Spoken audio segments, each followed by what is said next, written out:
بسم الله الرحمن الرحيم، والصلاة والسلام على أشرف المرسلين سيدنا محمد عليه أفضل الصلاة والسلام.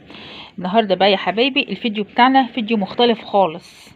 الفيديو ده مختلف للبنات والستات البيوت، يعني حاجة بعيد عن الطبخ وبعيد عن ده وده. أي نعم، هو الفيديو له صلة بالطبخ بس مش بطبخ.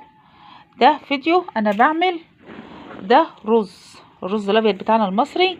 أنا غسلاه ونقعاه من بالليل للصبح ونشفته جففته كده وهطحنه.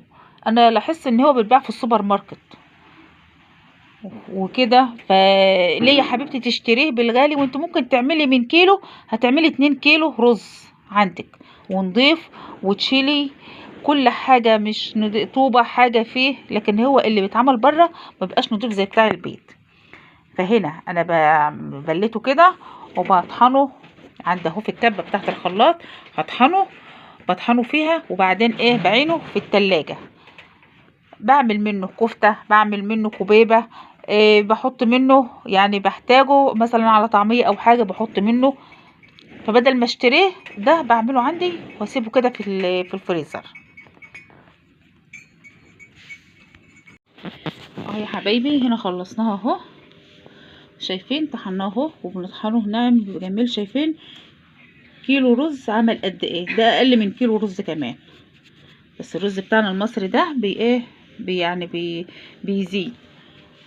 هعمل كفتة ويتعمل منه كفتة، يتعمل كبيبة، كل حاجة بحطه في الفريزر كده. اعمل منه كل حاجة يا حبايب قلبي، بدل ما تشتريه يا حبيبتي من السوبر ماركت كده.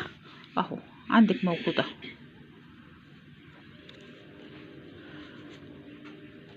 احنا بنعمل القناة يا حبايبي علشان ندبر مع بعض كده. بندبر كل حياتنا كلها بندبر كده ونشوف اللي بنعمل من اقل حاجة.